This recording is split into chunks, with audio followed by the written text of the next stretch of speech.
Ngayong araw, gagawa tayo ng kimchi. First step, hiwain yung dulo ng pechay and hiwain ulit sa gitna. Pagkatapos isihilahin lang yung pechay sa kalahati para maghiwalay.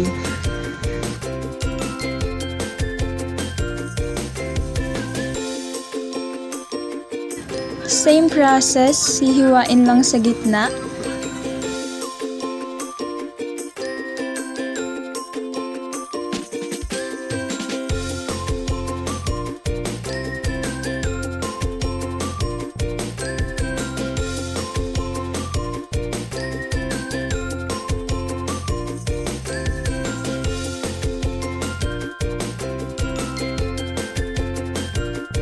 Pagkatapos hiwain is hihiwain ulit natin into bite size.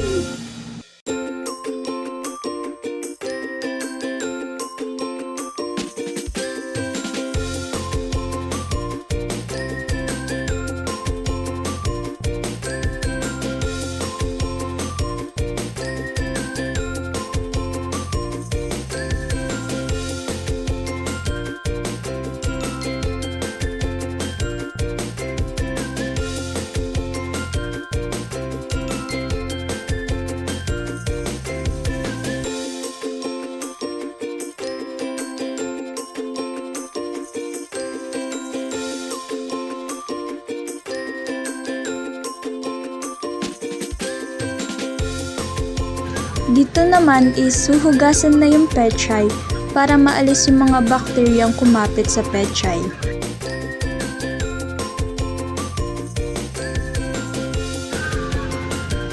Dito naman, lalagyan na natin ng asin yung pechay,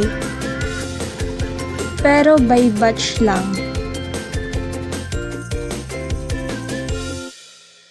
Haluin or lamasin para malagyan lahat ng asin yung nasa ilalim.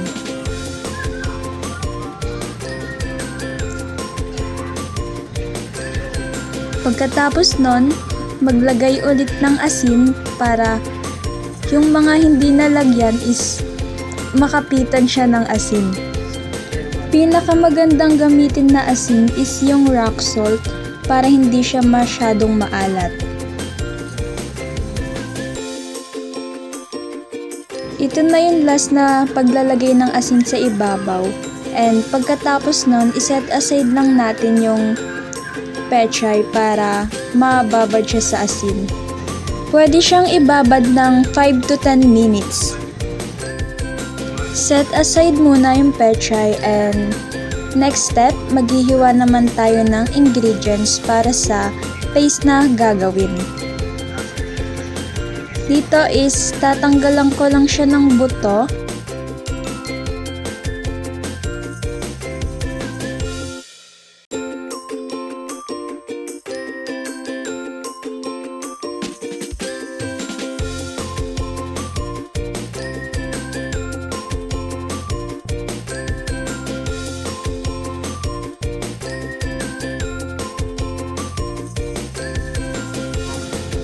Pagkatapos matanggalan lahat ng buto is babalatan naman yung peras para maging maganda yung texture na kakalabasan ng paste.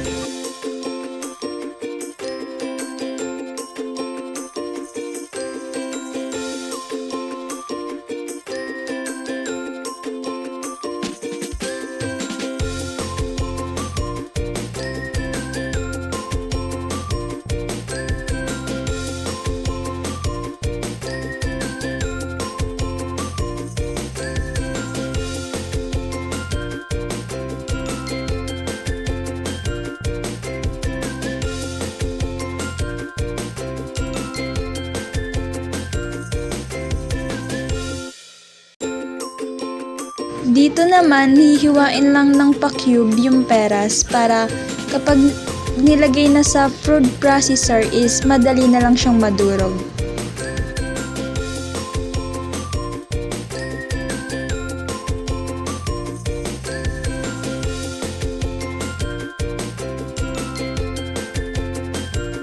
Next ingredients is luya.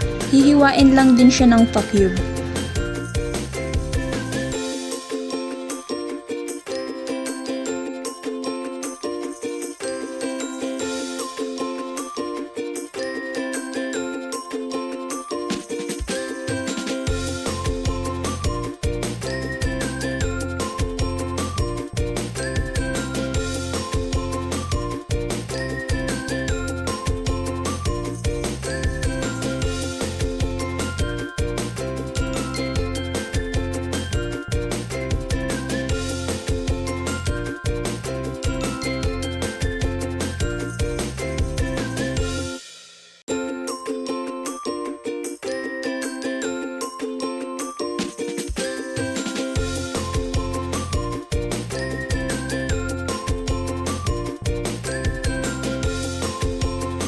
Dito naman, babalatan ko na yung bawang and hindi ko na siya hihiwain dahil maliit naman na siya.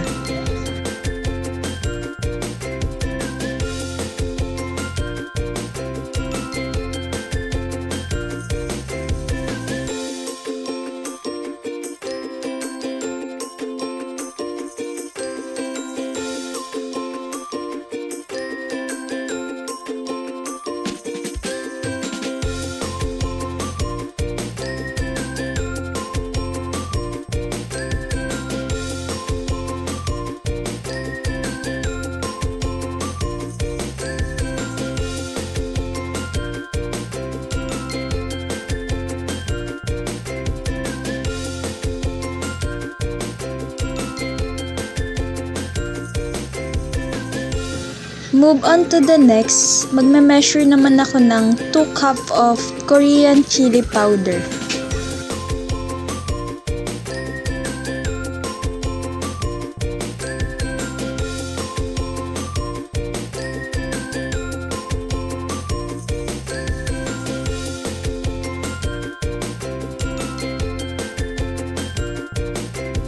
Dito naman, ito na yung process ng paggawa ng paste.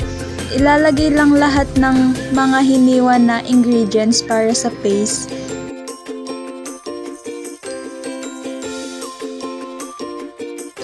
And also, ilalagay ko na din yung chili powder.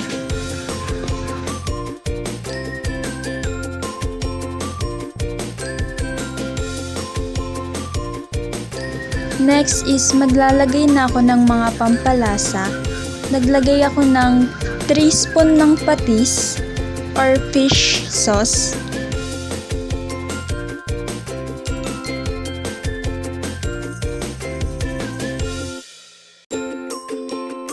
Para naman mag-balance yung anghang at alat, maglalagay lang ako ng honey.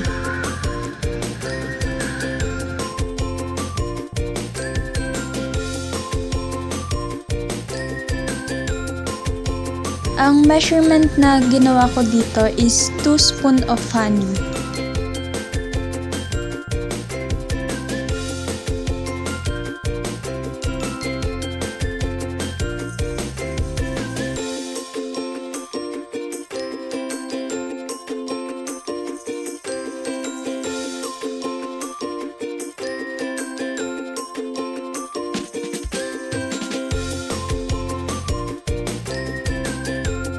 Kung di pa kayo satisfy sa lasa na ilalagay nyo is pwede naman kayo mag-add pa ng mga pampalasa. Ito naman yung nagawa ng paste gamit yung food processor.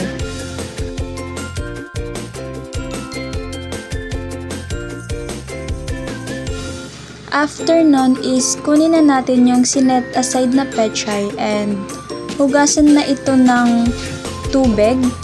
Depende sa inyo kung ilang beses nyo huhugasan para matanggal yung alat na nakakapit sa pechay.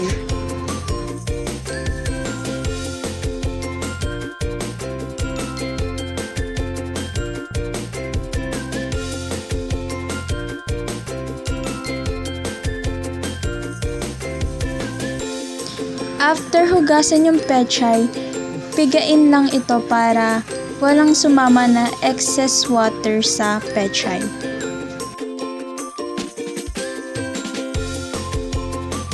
Dahil kapag may sumama na water, may possible na pwedeng lumabnaw yung gagawin nating kimchi. Next naman is ilagay na yung paste sa pechay and haluin ito ng mabuti until na mag-well combine yung paste na ginawa natin.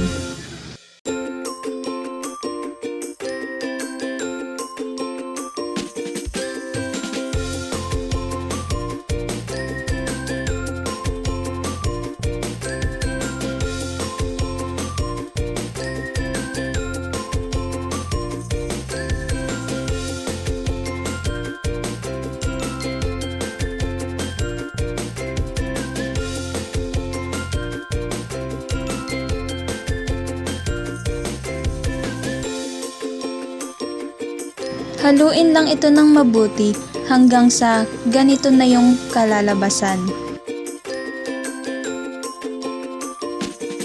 Last step is pwede nang maglagay ng kimchi sa lalagyan.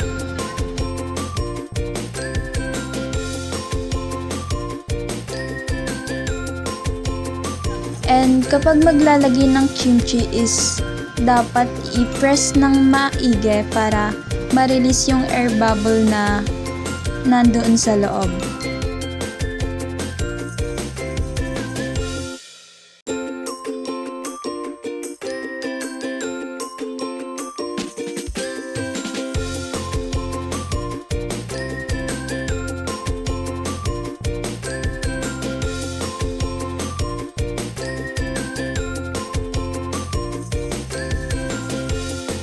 After that is kailangan araw-araw binubuksan yung jar or kung ano man yung pinaglagyan nyo ng kimchi para ma-release yung pressure na namuo sa loob.